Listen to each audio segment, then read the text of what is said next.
Comment développer votre chaîne YouTube? Et surtout, jusqu'où?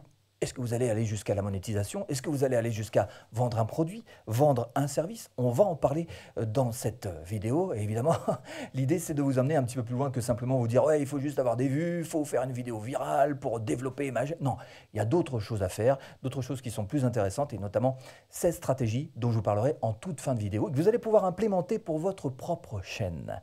Développer votre chaîne passe aussi par, aujourd'hui, à l'heure où je vous parle, on ne peut pas faire autrement, se faire connaître. Et ça passe par les shorts, se faire connaître. Les shorts, c'est juste le terrain idéal pour vous faire connaître. Et pour vous le prouver, je vais vous montrer juste ce petit extrait de ma propre chaîne, de ma chaîne YouTube. Vous voyez, j'ai fait une copie d'écran pour vous montrer qu'effectivement, les vidéos les plus performantes durant les dernières 24 heures sont que des shorts. Voilà, c'est les shorts qui ramènent le plus de vues durant les premières 24 heures et qui vous permettent donc d'avoir le plus de gens qui vous découvrent. Et alors vous aussi, vous avez ce type de graphique, hein, je vous rassure tout de suite, il vous suffit juste d'aller dans le YouTube Studio. Vous allez sur la gauche, là, les menus rouges, voilà, vous avez données d'analyse.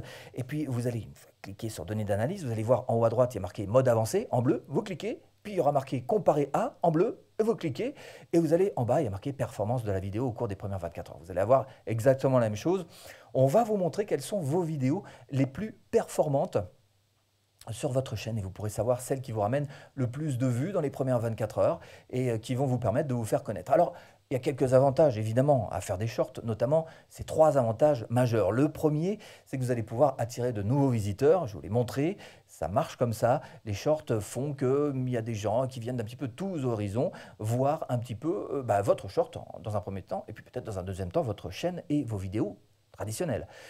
Ensuite, ça permet de faire des vues pour la monétisation, les shorts, parce que je vous le rappelle, c'est vrai que je vous le montre un petit peu à chaque fois, mais bon, encore une fois, tant que j'ai des questions, je vous le montre. Il y a un moment où vous allez le savoir, pour avoir la monétisation, il vous faut 1000 abonnés. En tous les cas, à l'heure où je vous parle, même s'il y a un projet très bientôt de passer à 500, pour certains cas, 1000 abonnés, et soit vous faites 4000 heures de visionnage sur l'ensemble de votre chaîne au cours des 365 derniers jours, quel que soit le jour de l'année où vous êtes, ça ne dépend pas du début de votre chaîne, quel que soit le moment de l'année où vous êtes, vous regardez derrière, vous faites moins 365 jours et vous regardez si vous avez 4000 heures.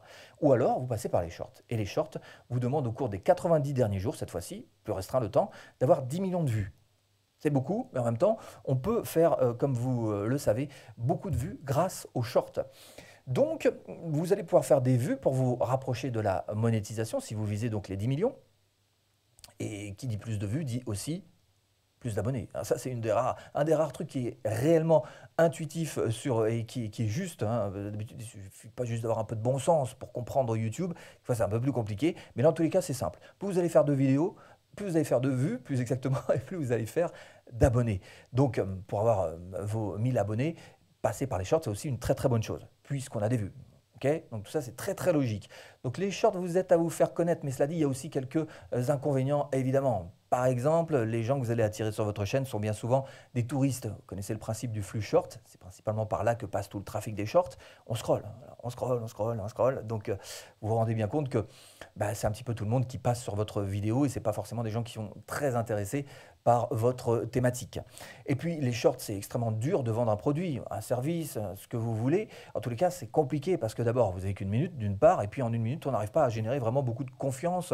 Enfin, c'est un petit peu court quand même pour pouvoir vendre un produit. Et si vous faites un short avec uniquement de la vente, il ne va pas marcher votre short. Donc c'est une difficulté. Les shorts ne sont pas faites pour vendre des produits. En tous les cas, pas pour l'instant. Peut-être avec le temps, ça va s'améliorer, mais pour l'instant, pas trop. Et puis, la monétisation, qui n'est pas terrible sur les shorts. Je crois que je vous ai déjà montré cet extrait, donc, encore une fois, de ma chaîne, des statistiques sur ce short en particulier qui fait 650 000 vues et qui ne fait que 0,88 €. Voilà, c'est un petit peu pour tout le monde pareil. Pour l'instant, il n'y a pas trop de pubs qui passent sur vous l'avez vu, quand vous scrollez sur le flux short, il n'y a pas non plus énormément de pubs. Donc, du coup, voilà, ça ne rapporte pas beaucoup d'argent à YouTube qui ne peut pas en redistribuer beaucoup. Par contre, ça marche bien pour les abonnés. Hein, c'est ce que je vous disais tout à l'heure. Ce short en particulier m'a permis d'avoir 1600 abonnés.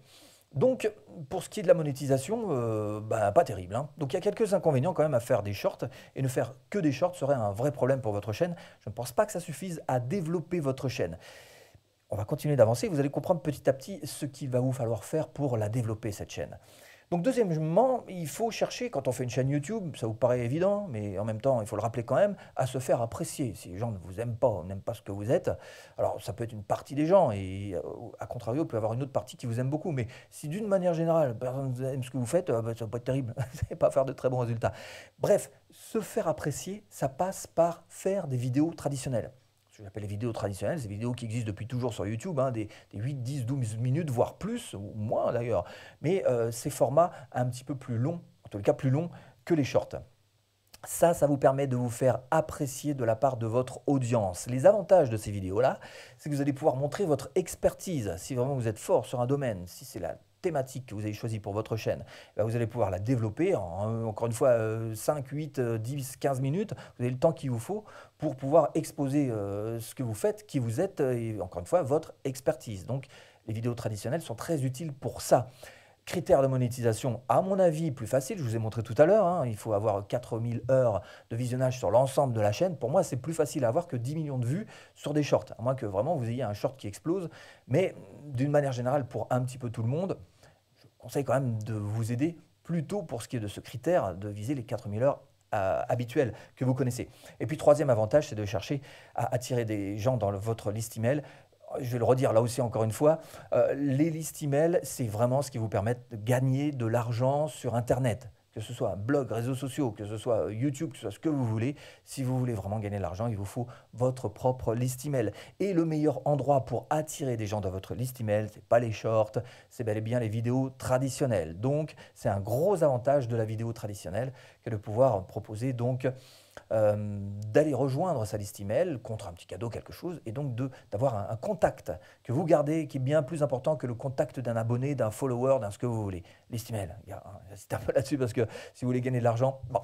Mais cela dit, il y a quelques inconvénients à ces vidéos traditionnelles aussi. Par exemple, on sait qu'il y a eu des études que j'ai lues encore récemment, qu'il y a un phénomène mondial en ce qui concerne la perte de concentration. C'est-à-dire qu'avec l'avènement de TikTok et donc de tout le monde qui s'est embringué dans ce type de vidéos, les YouTube Shorts aussi en font partie évidemment, eh bien, il y a une perte de concentration sur nos vidéos traditionnelles. Et on voit que les temps de visionnage sur nos vidéos sont de plus en plus courts parce que voilà, le monde entier commence à s'habituer à avoir des petits formats super courts qui passent vite, qui zappent, qui ne demandent aucun effort, qui sont faciles. Voilà, tout ça, ça va dans notre sens naturel de l'être humain. Et en contrepartie, ça nous fait perdre un petit peu de temps de concentration, et c'est ce qu'il y a de super important si vous voulez vraiment avoir des vues sur vos vidéos, que les gens restent sur vos vidéos. Donc c'est un inconvénient pour la nouvelle génération qui débarque sur YouTube là, et voilà, il faut savoir qu'il y a ce phénomène mondial qui vient jouer. Puis il y a aussi la concurrence, autre inconvénient, c'est vrai que plus le temps passe, plus il y a de gens qui se mettent à la vidéo, on ne va pas le nier, et plus il y a de la concurrence, sauf que vous ne laissez pas décourager juste par ça, parce que c'est vrai, plus de concurrence, mais il y a aussi des niches, des thématiques de chaînes qui deviennent de plus en plus grandes, qui grossissent, parce que de plus en plus de gens ont accès à la vidéo, et même dans les coins les plus reculés où il n'y avait pas Internet, où il n'y avait pas, ou en tous les cas d'une qualité pas suffisante, etc., etc. Bref, la niche, les thématiques, il y a de plus en plus de gens de toute façon qui sont en train de grossir, et YouTube restera quand même malgré tout le deuxième moteur de recherche mondial. Donc il y a du people, d'accord. Ce serait gênant cette concurrence s'il y avait de moins en moins de gens et de plus en plus de concurrence, mais là ça grossit, les deux grossissent à peu près à la même vitesse. Donc ça ne pose pas un véritable souci, même s'il faut quand même en tenir compte, on ne peut pas faire autrement. Et puis troisième inconvénient des vidéos traditionnelles, c'est que ça demande plus de technicité qu'un short. Parce que pour une vidéo traditionnelle, par exemple, vous allez devoir faire une vignette, là où pour un short, vous n'avez pas besoin d'en faire. Vous allez pouvoir faire quelques petits efforts supplémentaires au niveau des métadonnées à donner à vos vidéos. Je ne sais pas, ça peut être peut-être quelques petits tags que vous allez rajouter, peut-être une description un petit peu plus chargée de mots-clés, etc. Donc il y a une technicité, une manière de tenir aussi, parce qu'effectivement c'est plus compliqué de tenir, j'allais dire, une vidéo pendant 8, 10, 12 minutes que de la tenir pendant une minute. On est aussi d'accord là-dessus. Plus compliqué de faire des vidéos. Bref. Une technicité, vous l'avez compris, qui est un petit peu plus poussée pour les vidéos traditionnelles. Ça fait partie des inconvénients. Troisième pièce du puzzle, parce que je suis en train de vous construire un puzzle pièce après pièce. Et à la fin de cette vidéo, vous pourrez toutes les relier, toutes ces petites pièces, et vous pourrez vous construire une véritable stratégie qui va vous aider à développer votre chaîne YouTube. Pour l'instant, peut-être que ça ne fait pas trop sens pour vous, mais ça va le faire au fur et à mesure qu'on avance. Troisième chose que vous devriez mettre en place sur votre chaîne, en tout cas vous devriez chercher à vous en soucier, c'est de créer une proximité. créer une proximité avec votre spectateur. Et pour ça, il y a deux outils qui nous sont donnés par YouTube qui sont très simples, qui sont le podcast et l'onglet communauté. Alors podcast, qu'est-ce que c'est? C'est là ce que je suis en train de faire par exemple. C'est-à-dire que quelque part, ça pourrait ressembler à un live, c'est vrai, sauf que ce n'est pas un live, c'est enregistré, et donc c'est envoyé en différé si vous voulez. Et c'est surtout une vidéo qu'on va pouvoir écouter sans avoir besoin de l'image. Le cas de cette vidéo, si vous débranchez l'image, vous allez pouvoir continuer malgré... Ne fais pas. Ah non, mais fais pas, pars pas. Attends, c'est pas fini maintenant que tu es là. Hein, bon. Donc voilà, l'idée, c'est ça du podcast, c'est que vous pouvez retirer l'image et vous allez malgré tout très bien comprendre parce que, alors ça peut être des interviews, ça peut être encore une fois comme je le fais là, par exemple, des slides que je vous montre, etc. Bref, il y a 10 000 manières de faire un podcast, mais ça reste quand même un moyen de créer une proximité avec votre spectateur. Et c'est super important, encore une fois, parce que peut-être aussi il y a de la concurrence. Hein. Donc ça peut vous aider à vous rapprocher des gens qui cherchent à mieux comprendre qui vous êtes, ce que vous faites, votre chaîne. Et puis il y a l'onglet communauté aussi, je vais vous en parler. Donc les avantages de ce podcast et l'onglet communauté, qui permet aussi la proximité, c'est d'abord la fidélisation. À partir du moment où vous faites des vidéos longues, comme celle-ci par exemple, de durée longue, les gens restent plus longtemps avec vous. Hein. Si une vidéo comme celle-ci fait, je sais pas, 20, 30, 40 minutes, je sais pas, parce qu'il y a pas mal d'impro aussi dedans, donc je ne peux pas prévoir à l'avance, mais en revanche, ce que je peux vous dire, c'est que le fait que vous restiez plus longtemps ici, sur cette vidéo, va créer quelque part un peu plus de proximité. C'est-à-dire que vous allez m'entendre, vous allez vous habituer à voir un petit peu qui je suis, juger le personnage, si oui ou non il vous plaît, si oui ou non ça vous correspond. Ça fait partie de tout ça, voilà, juger la personne qui est en face de vous. C'est de la fidélisation, donc que permet ce type de podcast.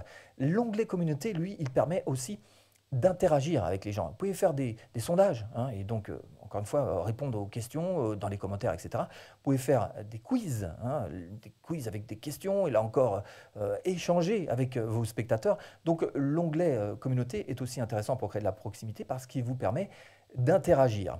Et puis, ces deux moyens de communication que sont le podcast et l'onglet, en général, c'est quand même plus facile.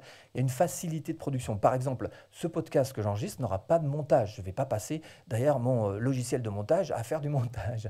Donc, ça facilite la production. Elle est faite dans les conditions du live, en direct, de bout en bout.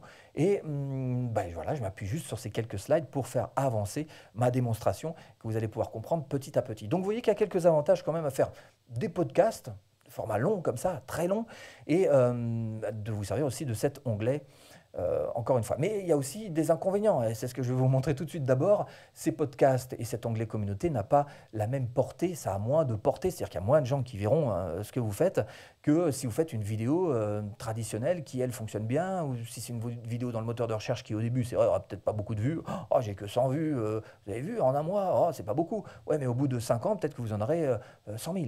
Donc, on n'est pas du tout dans le même cadre. Là, on est sur quelque chose qui aura beaucoup moins de portée, qui va s'adresser un petit peu plus aux spectateurs qui vous suivent fidèlement. Et donc, n'attendez pas d'avoir des super scores sur ce type de pratique onglet ou podcast. On s'éloigne aussi un petit peu de la force de YouTube. La force de YouTube, c'est quoi? C'est d'avoir de la vidéo, des images. Et là, on est moins dans le montage sur ce qui est des podcasts. Si vous êtes dans une interview, vous voyez qu'il y aura juste des allers-retours entre une et deux personnes, quel que soit le nombre de plans que vous allez insérer, avec vos différentes caméras en direct. Bref, vous voyez bien que on s'éloigne un petit peu, encore une fois, de la vraie puissance de YouTube, hein, qui est de faire des vidéos montées et qui est de l'impact. Et puis, la question aussi qu'on peut se poser pour ce podcast, voire même cet onglet communauté, c'est est-ce que ça va durer? Parce que vous savez que YouTube a tendance à suivre ce qui se fait sur d'autres plateformes, comme par exemple les stories, quand ils sont sortis, boum, ils sont mis tout de suite aux stories. Les shorts impliqués par TikTok, boum, ils sont mis aux shorts. Donc vous voyez qu'avec toujours un petit temps, hop, YouTube s'adapte et se reformate. Mais cela dit, ils ne se gardent pas systématiquement quand ça ne marche pas. Par exemple, la fin des stories est programmée sur YouTube, hein, pour le milieu d'année. Donc, vous voyez, à partir du moment où on fait des tests, YouTube fait des tests, se dit on va essayer les stories, on va voir si ça marche, il peut très bien aussi au bout d'un moment dire non, finalement c'est quelque chose qui ne marche pas, on a suffisamment d'outils comme ça pour nos créateurs et on va les laisser donc avec d'autres outils qui rempliront très bien la tâche et on va retirer les stories. Donc le podcast pourrait venir à disparaître, pourquoi pas? Je ne pense pas. Pour l'instant, c'est vraiment pas l'objectif de YouTube qui cherche au contraire à faire en sorte d'élargir un petit peu son audience parce que le podcast a cet atout aussi, c'est-à-dire que non seulement il est sur YouTube, mais il est aussi sur d'autres plateformes podcast. Il est redistribué par un flux RSS, ce qu'on appelle, automatiquement, sans que vous ayez rien à faire, vous faites un podcast, boum, ça va partir aussi sur d'autres plateformes. Donc ça pourrait très bien se développer encore plus sur YouTube, mais aussi sur ces autres plateformes et donc vous permettre d'avoir encore une fois plus d'exposition. Autre chose, Aider et échanger. Est-ce que vous cherchez à aider et échanger sur votre chaîne? Parce que là, sinon, il y a un moyen très simple de le faire, c'est de vous aider des lives. Et même si vous êtes une petite chaîne, j'ai envie de vous dire, même si vous avez 10 abonnés et que vous avez très très peu de vues, faites des lives. La première raison, c'est que vous allez apprendre à utiliser la vidéo en live. Et la deuxième raison, c'est que comme il n'y aura pas grand monde, eh bien vous allez être tranquille. Vous allez pouvoir vous tromper, faire des erreurs, vous corriger, faire tout ce que vous voulez, mais commencez déjà à mettre un pied dans le live. Faites-le parce que c'est l'avenir. C'est comme à la télévision. Il y a des émissions qui sont enregistrées et puis d'autres qui sont en direct. Tous les JT sont en direct. Donc c'est du live. Et le live fait partie de votre chaîne de télévision YouTube. Il faut apprendre à s'en servir. Donc les avantages, c'est que ça va vous permettre de vous adresser à votre cœur de chaîne. Les lives, souvent ce sont juste vos plus fidèles qui s'approchent des lives et qui se disent bah tiens, je vais le suivre, voir un petit peu à quoi il ressemble dans la vraie vie, en vrai, en live. Ça vous permet aussi d'aider. Alors d'aider par exemple avec des questions-réponses que vous pouvez poser au travers des différents lives, et là encore vous êtes en pleine interaction, donc c'est intéressant. Faire des analyses en direct, ce que je faisais sur mes quelques lives récents encore, avec par exemple en vous disant que si vous voulez que j'aille faire une petite analyse de votre chaîne rapide, il vous suffit de passer par le super chat. Ben voilà, ça vous permet de mettre une interaction en place avec vos plus fidèles spectateurs et puis de leur donner aussi quelques petits avantages. Puis franchement, c'était pas cher et si vous passiez en coaching, ce serait pas tout à fait le même prix. Donc vous allez pouvoir donner des avantages comme ça au cœur de votre chaîne, aux plus fidèles de chez les fidèles. Et puis, autre avantage, c'est que c'est un bon rapport de monétisation. Vous allez pouvoir voir que même si vous n'avez pas énormément de vues sur les lives, du fait que c'est une vidéo longue, en général on fait du long, on fait de 1 heure peut-être. Donc si sur 1 heure, vous répartissez toutes les 15 minutes une petite pub, ça ne surcharge pas, ou toutes les 10-15 minutes selon votre stratégie globale, et que ça ne surcharge pas, vous allez voir que du coup, la monétisation elle va monter sur des vidéos qui vont finalement avoir peu de vues. Ça pourrait très bien vous rapporter plus d'argent que certaines vidéos, d'ailleurs, qui ont beaucoup de vues, vidéos traditionnelles, qui ont beaucoup de vues, et en tous les cas, beaucoup plus que les shorts, on est d'accord là-dessus, même si, rassurez-vous, les shorts, à mon avis, ça va tôt ou tard décoller au niveau de la pub. Il faut juste faire confiance à YouTube, qui sait très bien gérer toutes ces statistiques-là. Inconvénient sur les lives, pas facile de toucher de nouveaux spectateurs, je vous le disais, c'est vraiment les plus fidèles qui vont regarder. Il ne faut pas s'attendre à ce que vous ayez une vidéo qui touche des inconnus, même si YouTube fait ce qu'il faut quand même pour que vous puissiez toucher des inconnus. Ils sont rares en général les inconnus qui souhaitent vous écouter. Je suis sûr que là, par exemple, il y a des inconnus ou pas? Bon, c'est pas du live, mais en tous les cas, ce qu'il y a de sûr, c'est que c'est plutôt en général des gens qui sont habitués à votre chaîne et qui veulent en voir un petit peu plus sur vous, en savoir un petit peu plus. Et c'est carrément impossible, quasiment impossible, pratiquement impossible d'être viral. Ça peut arriver dans certaines niches, dans certaines catégories, quand vous faites plus de l'événementiel en live. Là, oui, effectivement, ça peut devenir un petit peu plus viral, pourquoi pas. Mais c'est quand même pas des vidéos qui sont faites à la base pour ça. Et puis, autre inconvénient, évidemment, il faut être à l'aise. Et je sais que ça pose un véritable problème déjà pour faire des vidéos enregistrées, alors pour faire du live, ça peut pour certains d'entre vous poser encore plus de problèmes. Mais c'est ce que je vous disais, vous attendez pas à avoir sur des lives et vous allez voir, regardez même des chaînes qui ont, je sais pas, 100 000 abonnés, 1 million d'abonnés, et regardez les lives, combien est-ce qu'il y a de personnes au moment précis où le créateur fait son live, vous allez voir que ce n'est pas des chiffres qui sont à la hauteur du nombre d'abonnés. C'est en général très très peu. Donc évidemment, si vous avez une petite chaîne à moins de 1000 abonnés, ça vaut le coup de vous lancer parce que vous aurez très très peu de gens et ça va être le moment pour vous de sortir de votre zone de confort pour essayer d'être à l'aise. Fixez-vous ce genre de challenge, fixez-vous ce genre de défi. Alors on en arrive du coup à la conclusion. Si votre idée c'est de vendre tout ça, alors je ne sais pas, ça peut être n'importe quoi, ça peut être un produit d'affiliation, ça peut être pourquoi pas, si vous êtes sur YouTube et que vous cherchez à créer un membership, vous savez que YouTube vous permet d'avoir un membership, donc un espace privé dans lequel vous pourriez mettre ce que vous voulez et faire payer donc les gens contre le fait qu'ils puissent accéder à cet espace privé sur YouTube, ce qu'on appelle un membership, donc, ça, effectivement, il y a une stratégie qui peut vous aider à mettre ça en place. Je vais vous en parler dans quelques instants, que vous ayez une plateforme perso comme je l'ai personnellement, puisque vous savez que j'ai mon école de formation sur ma plateforme personnelle, vous voyez, avec toutes les formations que je propose. Donc ça, c'est une possibilité aussi. Vous êtes dans le même cas de figure et que vous ayez, je ne sais pas, si vous vous servez par exemple d'une plateforme spécialisée, supposons que vous soyez un prestataire de service, quel qu'il soit, peut-être que vous êtes sur Malte ou une des nombreuses autres qui existent et que vous êtes un freelancer qui souhaitait vendre des services. Bref, dans tous les cas, quel que soit le cas que vous ayez en tête, et même d'ailleurs pour la monétisation, ça peut vous servir. L'idée, c'est que si vous cherchez à vendre, il vous faut passer par ces 3 étapes. Et maintenant que vous avez toutes les pièces du puzzle dont on a parlé, et qui sont un petit peu dans le désordre et auxquelles on ne comprend pas grand-chose finalement, vous allez comprendre un petit peu plus facilement quelle stratégie vous pouvez développer pour y arriver. C'est tout simple. Vous allez devoir passer par ces différentes étapes pour vendre. La première étape, c'est chercher à se faire connaître. Je vous en ai parlé tout à l'heure. Donc vous allez chercher à faire des shorts et des vidéos traditionnelles parce que c'est ça qui fait que vous aurez le plus de vues en très peu de temps et vous allez pouvoir vous faire connaître grâce à ça. Ensuite, pour vendre, il ne faut pas juste se faire connaître, faire coucou, vas-y, tiens, je te vends ça. Ça marche pas. Non, non, non. Donc, qu'est-ce qu'il faut faire? Eh bien, il faut chercher dans un deuxième temps à se faire apprécier. D'accord? Se faire apprécier, ça veut dire quoi? Passer par des vidéos traditionnelles ou l'onglet communauté avec lequel vous allez pouvoir échanger de manière un petit peu lointaine. C'est vrai, on n'est pas dans de la grande proximité puisqu'on écrit les uns aux autres. Mais quand même, on commence à se faire apprécier au travers des vidéos traditionnelles.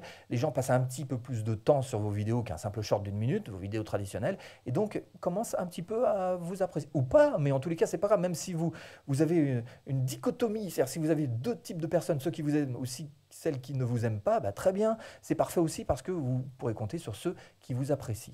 Et puis la troisième étape, c'est de générer de la confiance. Et ça, c'est super important. Avant de vendre, on ne peut pas faire n'importe quoi. Si vous avez une liste email, ça sert à ça en particulier. Mais si vous restez sur le terrain de la vidéo, comme on le fait d'ailleurs depuis le début de ce podcast, eh bien pour générer de la confiance, il n'y a rien de mieux que le podcast, comme là je suis en train de le faire, en face de vous. Voilà un podcast parce que ça fait que vous allez rester longtemps, encore une fois, avec moi. Et puis vous allez pouvoir apprécier le contenu et apprécier ou pas le personnage d'ailleurs. Et puis le live, même principe, sauf qu'en plus, le live, vous allez pouvoir interagir de manière directe, en direct avec vos propres. Donc vous voyez que finalement les choses sont très très simples. 3 étapes à mettre en place, se faire connaître, se faire apprécier et générer de la confiance. Et ça passe par quoi? Eh bien lancez-vous. Commencez par faire quelques shorts. Vous faites des vidéos traditionnelles. En même temps, vous gérez votre onglet communauté et vous vous mettez aussi à faire du live et du podcast pour générer de la confiance. Et après seulement, une fois que vous aurez mis ces 3 étapes en place, vous saurez que ceux qui sont, par exemple, dans un live, vous pouvez très bien proposer votre produit dans un live, faire un genre